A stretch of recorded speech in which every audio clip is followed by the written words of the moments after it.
मौसम बेहद खुशगवार था। ठंडी ठंडी हवाएं चल रही थीं। फातिमा बेगम की तबीयत आज थोड़ी खराब थी, इसीलिए उनके लिए पानी भरना मुमकिन नहीं था। उन्होंने अपनी बेटी आयशा को कहा कि करीब ही नदी से पानी भरकर लाए। अपनी मां की हालात देखकर आयशा भी कुछ कहे बगैर उठी। आमतौर पर वो इस तरफ कभी नहीं जाती थी। वो गिनी चुनी बार इस तरफ गई थी, वह भी अपनी मां के साथ। आज वो अकेली जा रही थी और यह पहली बार हुआ था। रास्ते में एक दरख्त के नीचे से गुजरते हुए उसे यूं महसूस हुआ कि कोई बैठा उसे घूर रहा है। उसे साफ तौर पर किसी की नजरों की तपिश का एहसास हुआ। उसके पूरे जिस्म में सिहरन दौड़ गई। उसने डर के मारे पहले तो आंखें बंद कर लीं, फिर डरते डरते ऊपर देखा, लेकिन वहां पर कोई भी नहीं था। नदी तक जाने और वापस आने तक उसे अपनी कमर पर किसी की नजरों की तपिश महसूस होती रही। वह बार बार बेसाख्ता पीछे पलट कर देखती, लेकिन वहां पर कोई भी नहीं होता। लेकिन जैसे ही उसकी नजर अपनी छत पर पड़ी, वह तो सुकून नींद में सो रही थी। अचानक एक बेहद खूबसूरत आवाज पर उसकी आंख खुल गई। कोई बेहद सुरीली आवाज में गाना गा रहा था और अपने गाने में उसका नाम लिए जा रहा था। वो बेहद हैरान हुई। खौफ और दहशत के मारे उसकी उठने की हिम्मत नहीं हो रही थी, लेकिन कोई गैर मरी या कगुव्वत थी जो उसे अपनी तरफ खींच रही थी। आहिस्ता आहिस्ता वो अपने घर से काफी दूर जंगल की तरफ आ गई। हर तरफ अंधेरा और गहरी खामोशी थी। दूर दूर से जानवरों के चिल्लाने की आवाजें आ रही थीं। अचानक उसे सामने एक छाया दिखाई दी। आयशा डरते डरते उसकी तरफ बढ़ने लगी। अभी वह उसके कंधे पर हाथ रखती ही कि वह हवा में ही गायब हो गया।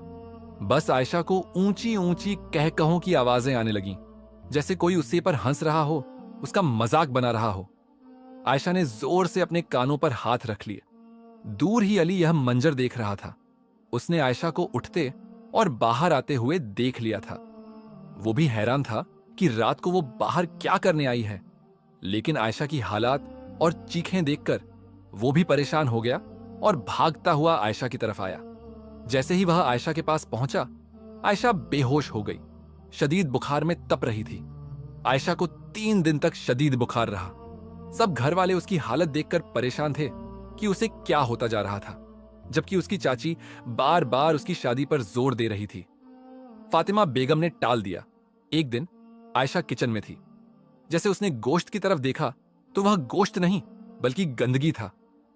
आयशा ने जोर से चीख मारी और गोश्त जोर से जमीन पर नीचे फेंक दिया और ऊंची आवाज में चीखने लगी और रोने लगी। सब घर वाले परेशानी से किचन में आ गए। किचन में उसकी होने वाली सास भी बैठी हुई थी। जब उन्होंने किचन में आकर देखा तो गोश्त नीचे फर्श पर पड़ा हुआ था, जबकि आयशा जोर जोर से पीछे की तरफ हट रही थी और रो रही थी। यह मंजर देखकर वह सब हैरान रह गए। फातिमा ने अपनी बेटी को सीने से लगाया और बोली, क्या हो गया बेटा? आयशा बिलखती रही, अम्मी वह देखें, वह गोश्त नहीं, वह गंदगी है। जैसे ही आयशा ने यह कहकर जमीन की तरफ इशारा किया, उसकी मां कुछ समझ नहीं पा रही थी कि यह उसके साथ क्या हो रहा है।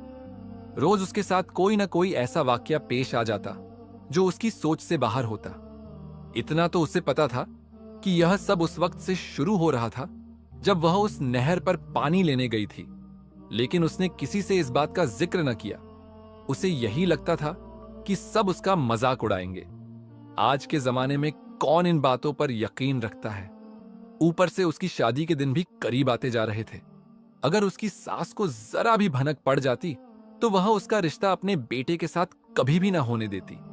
ऐसे ही कई अजीब वाकयात आयशा के साथ होते रहे। एक शाम वह सहन में बैठी कपड़े धो रही थी, जब उसे यूं महसूस हुआ जैसे छत पर कोई लड़का खड़ा उसे घूर रहा हो। आयशा ने इसे अपना वहम करार दिया, क्योंकि उसके घर में अभी कोई भी लड़का नहीं था। फिर भी उसने सर उठाकर छत की तरफ देखा। वहां पर कोई भी नहीं था। उसी रात सोते सोते जब आयशा की आंख खुली तो उसने अपने को एक अजनबी जगह पर पाया, एक भव्य महल में। वह हैरान थी। अभी तो वह अपने छोटे से घर में सो रही थी, फिर अचानक इस विशाल महल में कैसे आ गई? उसके दिल में खौफ समा गया। महल का दरवाजा बहुत भारी था। उसे खोलने की कोशिश की, लेकिन नाकाम रही। अचानक जैसे ही उसने दरवाजे पर हल्की सी दस्तक दी, दरवाजा अपने आप खुल गया। बाहर का दृश्य बेहद खूबसूरत था।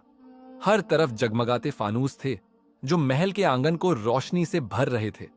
जैसे ही आयशा अगले कमरे में दाखिल हुई, पीछे का दरवाजा अपने आप बंद हो गया। यह नया कमरा सुंदर नहीं था, बल्कि भयावह था।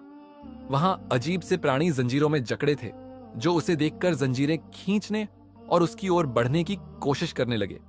वे उसे ऐसे देख रहे थे जैसे सदियों के भूखे हों। आयशा डर गई और पीछे के दरवाजे को खोलने की कोशिश करने लगी, लेकिन दरवाजा बंद हो चुका था। अचानक दरवाजा खुला और उन प्राणियों की जंजीरें टूट गईं। वे भूखे भेड़ियों की तरह उसके पीछे भागने लगे। आयशा जान बचाने के लिए भागने लगी। उसे कुछ समझ नहीं आ रहा था कि वह कहां जा रही है। अचानक उसका पैर फिसला और वह जमीन पर गिर गई। एक विचित्र प्राणी उसकी ओर लपका।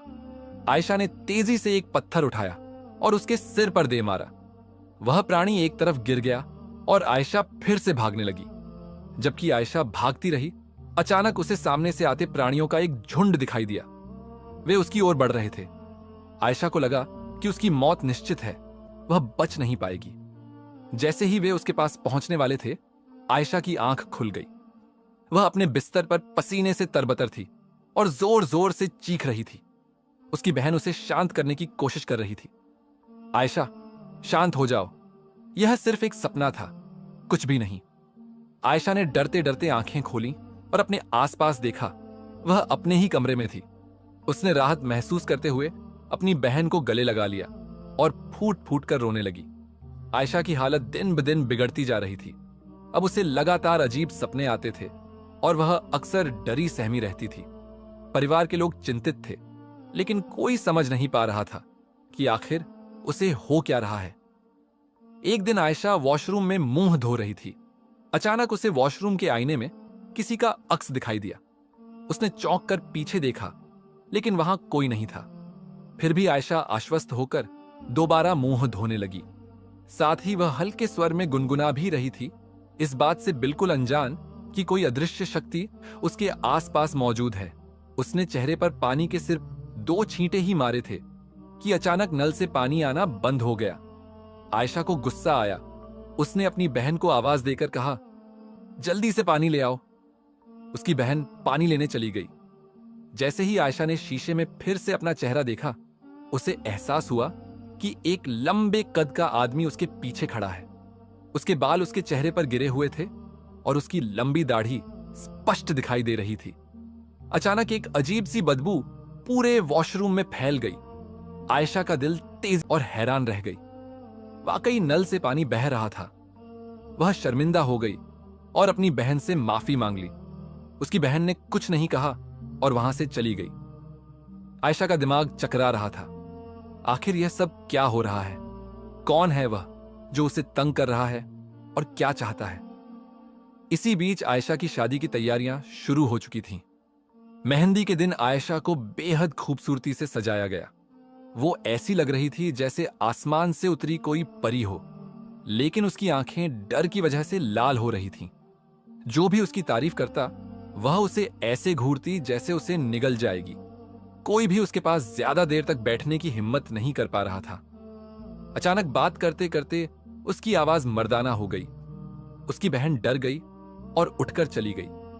उसने अपनी मां से शिकायत की कि आयशा का व्यवहार अजीब हो गया है, उसे देखने की जरूरत है। इस स्थिति में आयशा अब अकेली स्टेज पर बैठी थी। उसकी गर्दन झुकी हुई थी और आंखें अभी भी लाल थीं। फातिमा बेगम अपनी बेटी के पास गईं और पूछा, बेटा, तुम ठीक तो हो? आयशा ने उन्हें ऐसी नजरों से घूरा जैसे वह अभी उन्हें जलाकर भस्म कर देगी। उसकी आंखों में देखकर फातिमा बेगम भी कुछ क्षणों के लिए डर गईं। क्या आपको जैन के साथ निकाह कबूल है? मौलवी साहब का सवाल था। आयशा ने पास पड़ी मेज को जोर से उठाकर जमीन पर फेंक दिया। उसकी इस हरकत से सब लोग दहशतजदा हो गए। मेज को उठाने की शक्ति आयशा जैसी नाजुक लड़की में कहां से आ गई? अचानक आयशा के गले से एक भयानक पुरुष आवाज निकली, मैं इस लड़की का निकाह किसी के साथ नहीं होने दूंगा। इसके साथ ही वह जमीन पर बेहोश होकर गिर पड़ी। आयशा की यह हालत देखकर सब समझ गए कि मामला क्या है। यह कोई साधारण बीमारी नहीं थी, बल्कि जिन का साया था। अब इस समस्या को किसी आमिल, आध्यात्मिक हीलर की मदद के बिना हल नहीं किया जा सकता था। जितनी जल्दी हो सके उन्हें आयशा को किसी अच्छे आमिल के पास ले जाना था। फातिमा बेगम अपनी बेटी की इस हालत को देखकर फूट फूट कर रोने लगी।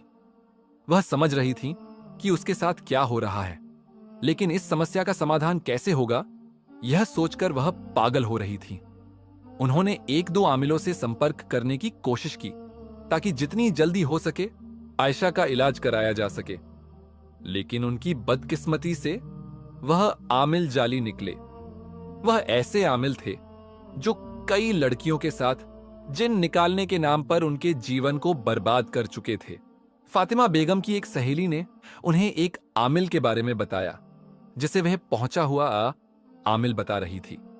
उसके अनुसार उसने कई लोगों के जिन्न उतारे थे और वे ठीक हो चुके थे। वह फातिमा बेगम को उनके पास ले जाने के लिए कहने लगी।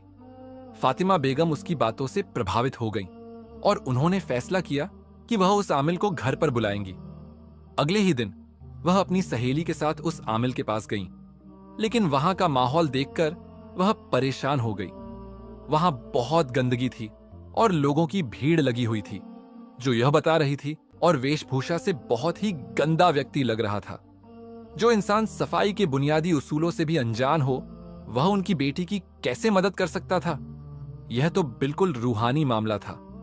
लेकिन जब उनकी सहेली ने बहुत जोर दिया तो फातिमा बेगम उसकी बात पर भरोसा करने पर मजबूर हो गईं। फिर वह हैरान रह गईं जब उस आमिल ने बिना उनके बताए ही बता दिया कि उनकी बेटी के साथ क्या समस्या है। वह उसकी विश्वसनीयता पर और भी आश्वस्त हो गईं। आमिल ने उन्हें वादा किया कि वह शाम को उनके घर आएगा और रात को एक विशेष अमल करेगा जिससे वह चीज वहां से चली जाएगी। फातिमा बेगम उसकी बातों पर विश्वास करके और उसकी फीस अदा करके घर लौट आईं। अब वह बहुत आशावादी थीं कि उनकी बेटी की समस्या जल्द ही हल हो जाएगी। जब वह घर आईं तो आयशा बेहद बुरी स्थिति में थी। उसके मुंह से अजीब सी मर्दाना किस्म की आवाजें निकल रही थीं, जिससे सभी लोग डरे हुए थे। लेकिन फातिमा बेगम अब निराश नहीं थीं, क्योंकि उन्हें विश्वास था कि सब कुछ ठीक हो जाएगा।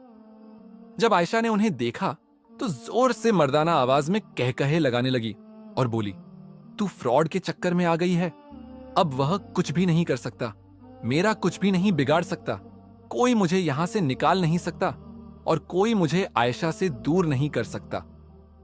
शाम होते ही वह आमिल वहां पहुंच गया और आयशा को देखने की इच्छा जताई। जब उसने आयशा को देखा तो उसकी आंखों में एक अजीब सी चमक आ गई। उसने कहा कि उसे रात को आयशा के कमरे में बैठकर विशेष अमल करना है। आयशा के पिता इस बात पर हिचकिचाने लगे। उसके मंगेतर जैन को भी इस बात पर ऐतराज था, लेकिन फातिमा बेगम के सामने किसी की भी ना चली। उन्होंने कहा कि वह अपनी बेटी को इस समस्या से छुटकारा दिलवाना चाहती है और अगर कोई इसमें बाधा बन रहा है तो वह लोग बीच में रोड़ा न अटकाएं। लेकिन जैन को यह बात किसी भी तरह से उचित नहीं लग रही थी। उसने किसी को कुछ नहीं कहा, लेकिन उसने यह फैसला कर लिया था कि वह आयशा को अकेला नहीं छोड़ेगा। लेकिन इस लड़की पर वाकई किसी खतरनाक जिन्न का साया था। इस बात का अंदाजा आमिल को उसके करीब जाकर हो गया। अचानक आयशा के मुंह से एक गहरी मर्दाना आवाज निकली, अभी तो तुम्हारे साथ वह करूंगा कि उन सबके लिए इबरत बन जाओगे। आमिल यह बात सुनकर हंसने लगा और बोला, तुम्हें जो करना है करो।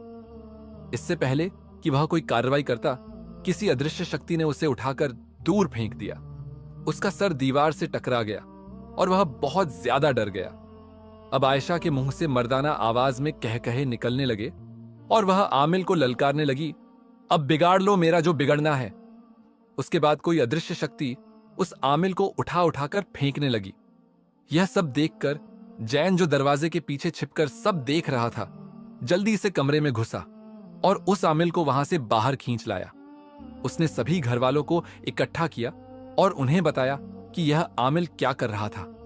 फातिमा बेगम बहुत परेशान हो गई। अगर इतना प्रसिद्ध आमिल भी उनकी बेटी का इलाज नहीं कर सकता तो फिर कोई और कैसे कर पाएगा। जब उन्होंने अपनी चिंता व्यक्त की तो जैन को गुस्सा आ गया और वह बोला, यह कोई प्रसिद्ध आमिल नहीं है, बल्कि यह एक धोखेबाज है। यह आयशा के साथ गलत काम करने की कोशिश कर रहा था। इसी वजह से उस जिन्न ने इसकी पिटाई की। जैन ने उस आमिल को पुलिस के हवाले कर दिया। जब पुलिस ने उसे पकड़ा और उसके बारे में जांच शुरू की तो उसकी कई गंदी बातें सामने आईं। वह कई लड़कियों के साथ गलत काम कर चुका था और उनकी जिंदगी बर्बाद कर चुका था। जब फातिमा बेगम ने अपनी सहेली से इस बारे में पूछा तो वह भी हैरान रह गई। उन्हें यकीन नहीं आ रहा था कि यह सच है। वह उस आमिल से अपनी बहू के लिए तावीज लेती थी क्योंकि उनकी बहू बहुत ही ज्यादा बदतमीज थी। लेकिन तावीज के बाद वह बहुत अच्छी हो गई थी और उनका बहुत ख्याल रखने लगी थी। यही वजह थी कि उनका उस आमिल पर बहुत विश्वास था। अब आयशा की स्थिति और भी बिगड़ गई थी। वह बहुत कमजोर हो गई थी। न कुछ खाती थी न पीती थी। हर वक्त उस पर वह चीज हावी रहती थी और उसके साथ साथ घर वालों को भी परेशान करती थी। जब भी कोई शादी का नाम लेता या किसी आमिल का नाम लेता तो वह जिन्न आयशा को बहुत तकलीफ देने लगता था और उसे तरह तरह की परेशानियां देकर घर वालों को तंग करने लगता था ताकि घर वाले इस विचार से मुक्त हो जाएं। इस सारी स्थिति से जैन बहुत परेशान था। वह हर जगह किसी सच्चे आमिल की तलाश में भटक रहा था। एक दिन उसके एक दोस्त ने उसे जंगल में रहने वाले एक बुजुर्ग के बारे में बताया। जैन जंगल में उन्हें ढूंढने गया। कुछ देर इंतजार के बाद एक नूरानी चेहरे वाले बुजुर्ग वहां प्रकट हुए। वे सफेद दाढ़ी वाले शाह साहब थे जिन्होंने जैन की पूरी कहानी सुनकर उसके साथ जाने का फैसला किया। जब शाह साहब घर पहुंचे, आयशा बुरी तरह चीखने लगी। उन्होंने कुछ विशेष सामग्री मंगवाई और आयशा को सामने बिठाकर पढ़ना शुरू किया। कमरे में अचानक धुआं फैलने लगा और एक भयानक आकृति प्रकट हुई। इस लड़की को छोड़ दो, शाह साहब ने आदेश दिया। कभी नहीं, मैं इसे अपने साथ ले जाऊंगा, जिन्न गुर्राया। 3 बार आदेश देने के बाद भी जब जिन्न नहीं माना, तब शाह साहब ने पानी पर दम किया और उस पर छिड़कने लगे। जिन्न दर्द से तड़पने लगा और माफी मांगने लगा, लेकिन शाह साहब ने उसे एक बोतल में कैद कर लिया। अब आप लोग निश्चिंत रहें, इस जिन्न से हमेशा के लिए छुटकारा मिल गया है, कहकर शाह साहब अचानक गायब हो गए। सभी हैरान रह गए कि वे कौन थे। शायद अल्लाह द्वारा भेजे गए कोई फरिश्ते। इसके बाद आयशा की तबीयत में सुधार होने लगा। कुछ समय बाद उसकी और जैन की शादी हो गई। उन दोनों ने एक खुशहाल जीवन की शुरुआत की और उस जिन्न ने फिर कभी उन्हें परेशान नहीं किया। अगर आपको यह कहानी अच्छी लगी हो तो हमारे चैनल को सब्सक्राइब करें। ऐसी ही रोमांचक और दिल दहला देने वाली कहानियां सुनने के लिए हमारे साथ बने रहें।